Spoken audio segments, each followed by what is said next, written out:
Greetings and salutations, beautiful people. My name is Ebony Smith, aka the Ghetto Guru, founder of Yoga in the Hood, a non-profit organization dedicated to making wellness accessible to everybody. Wellness is not a luxury, but a human right. So grab some comfortable clothes, hop on the mat, and join us in a yoga practice that's going to relieve stress and help us live our best life. Welcome to my hood.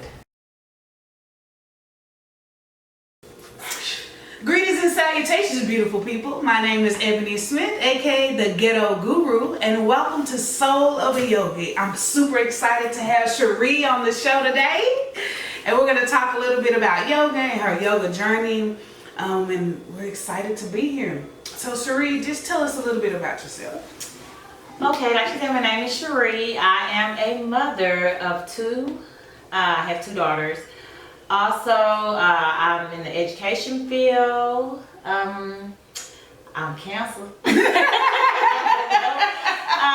Of course, counselors have to mention that. Yeah. Oh, okay. Yeah. So, and I used to work with Ebony, so that's how I know her. So. We used to teach school together, so I taught school for about 5 years. Somebody actually let me teach school, so I taught 5th grade science, and that's where we had the pleasure of being on each other's team. So I'm just super excited to see like how our lives have continued to grow and circle back into each other. Right? Isn't that crazy? So tell me a little bit about how you got started with yoga. Okay. Membership at 24 Hour Fitness, you know, you take all of the classes they offer. I took the yoga class, and like the best part of it was like learning how to relax my body. You know, I would go home at night like, oh, I gotta go to bed. Let me just, from head to toe, just relax my body. So that was my first experience with yoga. Then, you know, I hear about yoga here and there, but then when you came out with Yoga in the Hood and doing the free sessions at the park, I'm like, okay, that's my teammate. Let me go check this out. So I would go and take some of the free classes and things like that. So when you offered the instruction class, I really thought it was going to be like, okay, this is going to help me in school, help me with some of my students. I can use some of these techniques, you know, but then when I found it was more for me, it ended up being more for me, you know. So that's kind of like how I got into yoga. Yeah. Tell me one of the most valuable lessons you learned thus far practicing yoga. I've learned a lot about breathing and just how to just connect with myself. Like I said before, I thought yoga was going to be more about helping others, but in reality, it really was about helping myself and just learning about my body and about me being, I guess, more flexible or being able to do things I probably ordinarily wouldn't even try. You know, stepping outside of my comfort zone. I love the fact that in yoga you can just be who you are. And when you teach yoga, it's not like the commercial yoga. It's more like, who are you? Yeah. Bring yoga into your life. You know, invite yoga to be a part of you. So when I do it, like sometimes I don't always wear tights and I don't wear sometimes I wear jumpsuits. You know, I wear a back. I'm like, you can wear anything with yoga because it's just about you and your experience. So I'm so glad you said that, because I think a lot of times people, because of how social media portrays yoga, you know, just the world in general, that it's this cookie cutter box you're supposed to be in. Like, yoga's supposed to be this way, and this is how you're supposed to do it. And I don't want to create a space like that where I want people to be able to explore oneself. And I'm so glad that you said it became more about you, because I feel like the more you take care of yourself, the more you can take care of those around you who depend on you and who need, you know, that love and support. But you have to love and support yourself. So I'm so glad that's one of the experiences that you got out of yoga thus far. So tell me a little bit about how you want to share yoga with the world, or share Sherri with the world. Okay, so what I've been doing so far with yoga is when I do work with my students, I'm more patient as far as understanding, as far as they probably need to calm down, because I work with discipline. Yeah. So scholars come to me who may not just be having a good day, didn't eat breakfast, or I don't want to do my work. I don't want to do this. So when they come to me, it's not, you need to, it go right into, let's just sit for a minute. Yeah. Let's just think about it. You know, how do you feel? Let's take some deep breaths, Mm-hmm. you know, things like that, just so they can kind of regroup and not think, I'm in trouble. Yeah. You know, let's take that away. You're not in trouble. Mm-hmm. It's a choice. Everything is a choice. What choices do you want to make today? Yeah. So it's more about understanding. Mm-hmm. Work with them. As far as at home, my daughters, they've gotten into it. Raven more on, let me take pictures of mama while she do yoga. Karia actually is, I'm the modified version, and she is, you can do it this way if you want to push yourself, you know. Yeah. And they're really excited, so they kind of motivate and push me. We're in the living room, you know, I'm practicing, showing different moves and things. They're like, okay, yeah, how'd that sound? Did that look good? Can we, you know, yeah, I understood, you know, just because a lot of people do yoga with their eyes closed. Because it's more of a meditation for them. So if I'm giving clear directions, so it's helping with giving clear directions and things like that. Could you understand that with your eyes closed? Right. Ooh, Did you that's still good. feel comfortable? You know, so. Oh, that's real good. Can you understand it with your eyes closed? I think a lot of time teachers are taught, you know, like it has to be like this Sanskrit and you have to say it this way. But especially for us in our community, I think the more simplistic the instructions are, the more to the point they are, the more people will be able to follow along with it. And I feel like in your practice and in your teaching, like you have that like nailed down, that to where you can explain to somebody how to do something on a very simple level. And I think a lot of times we don't get that in yoga classes because it turns into like this battle of Sanskrit. Like, how many Sanskrit words can I say? And how many yoga poses can I put into this one sequence? And I feel like that's important, especially, you know, working in communities of color, that that you're able to depict yoga even with somebody's eyes closed. Right. So that's awesome. Tell me what makes you happy. My family, Yeah. my friends, they make me happy. It's just like amazing that I have so many people in my life who support me. Mm.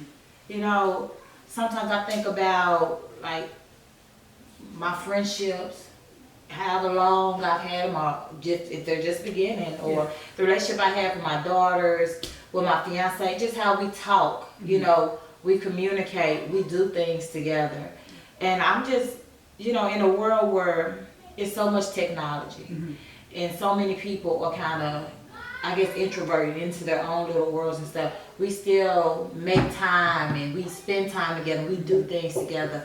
And I just feel so blessed because a lot of people, they don't have that support in their life. But I mean, if I say, hey, I want everybody to come over here and watch Little House on Prairie, whatever, you know, I have a Little House on Prairie watch party, I'm gonna have people who come and support me, not because they love Little House on Prairie, because they love me. Yeah. So just having so many people in my life who love me and being able to make those relationships and those connections with other people, and me too, giving them the support they need and being in their life, that's what makes me happy. Oh, I love that. How do you think yoga and mindfulness can help students, because you work with children, especially who come from under-resourced communities and come from many experiences of trauma? Like I was reading something the other day and it says 56% of children who live in under-resourced communities experience trauma up to 3 times before they're 3 years old.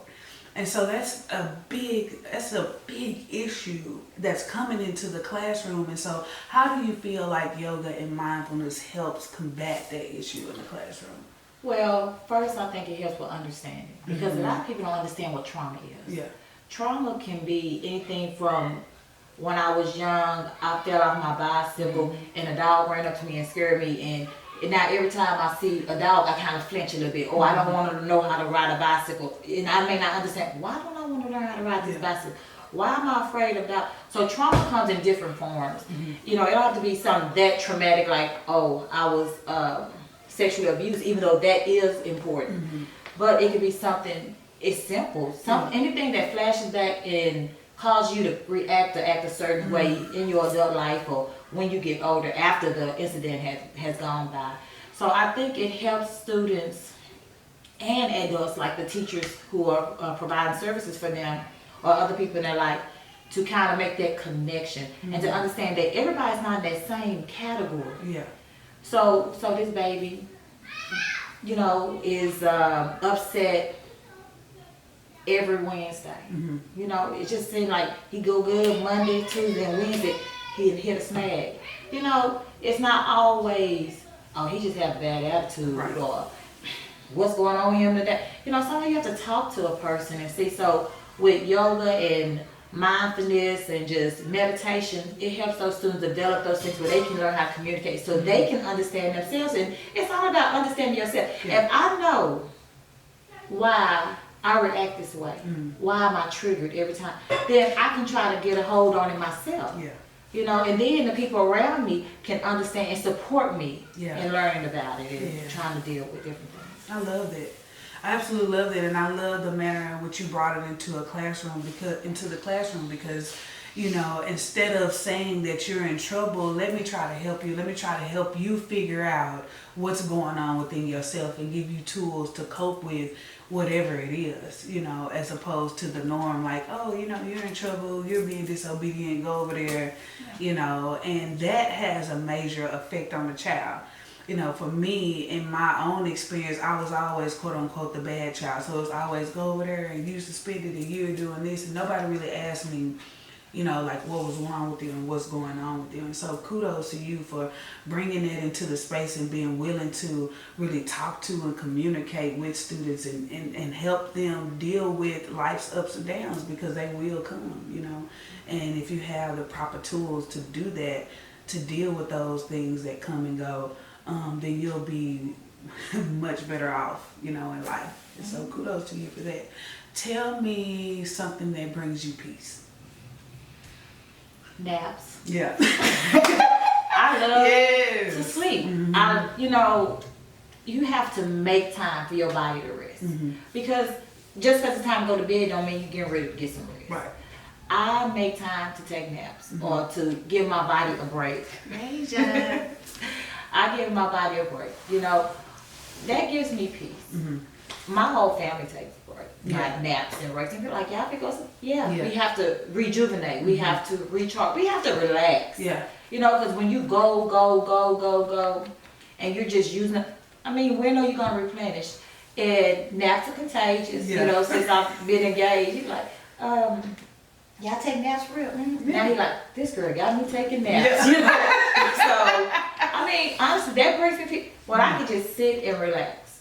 You know, let Netflix watch me. Right. You know, I pretend I'm about to watch this movie, but it's really, you know, so taking naps, that brings me peace. Just getting rest. Yeah. Like, not at nighttime. Right. Nighttime. You know, like, I need to take the spirit of naps on, Okay. because I do need more naps, and it always just feels good, like when you're taking a nap during the day and you wake up and you're like, yes, I need to take that on. Okay, so tell me what spirit means to you. Spirit, I think it's how you feel. Inside, you know, when you understand yourself. I know some people associate their spirit with like, oh, that's spirit. Like I would say, don't mess with my spirit. Yeah. Don't mess with the inner me. You know, the inner me, how I feel, how I connect with me, how I identify as Sherri. You know, how I identify with Sherri. If today I want to be happy Sherri and excited Sherri, or today I want to be calm Sherri, you know, I just feel like my spirit guides me in every choice I make as far as how I feel. Yeah. You know, I could have I'm not going to have a bad day because I'm choosing not to have a bad day. But sometimes I'm having a bad day. No, you're choosing to have a bad day. Yeah. So I think my spirit just guides me, and just the way I connect with myself and take ownership for what I do in my life. I love That's it. part of my spirit. I absolutely love it. What is the most important thing yoga has taught you thus far? Yoga, it has really been a big influence on my life. I didn't walk into yoga. Yoga kind of just was there. I was like, okay, I'm doing this. And I would say, God has a plan. Why is yoga? Why are you doing this? What's going on? And I see how it is helping me to make different choices when I'm in different situations, or when something goes on in my life. I'm like, it's helping me to kind of maneuver through those different ordeals differently than I would have in the past. Yeah. It's helping me to just kind of take a deep breath and just think about it.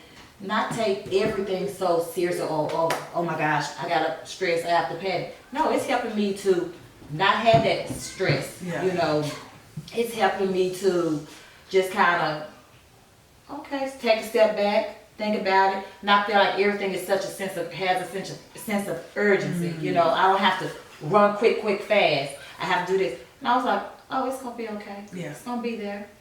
Let's just do it this way. And it's helping me to communicate better with my daughters, you know, to show them, because everything I learn, I teach. Yeah. So when I'm with them and they're stressed out, I don't really, come on. Yeah. You know, like my daughter, she didn't want to play basketball.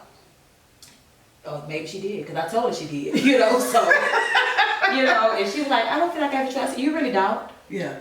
I said, because my job is to push you to those uncomfortable spaces so that you can give yourself a chance. So it's teaching me to push myself into uncomfortable space so I can give myself a chance. Yeah. So, I mean, you wouldn't think us doing some moves and stuff that's going to make that big of an impact in your life, but it really has. And just sitting in those sessions with the other ladies and communicating and just seeing different aspects of how does it influence you, how is it influencing you. Okay, I look at it like that way. So it's just really opening me up. Yeah. Really. Well, thank you so much. It's just been such a pleasure, you know, to be in your space and to watch you grow and to learn so many different things from you. You know, I'm really grateful that we continue to have this relationship and be in this circle of what's called life. So thank you so much for sharing. Thank you all for tuning in to Soul of a Yogi. Make sure you subscribe at www.yogainthehood.com. Namaste.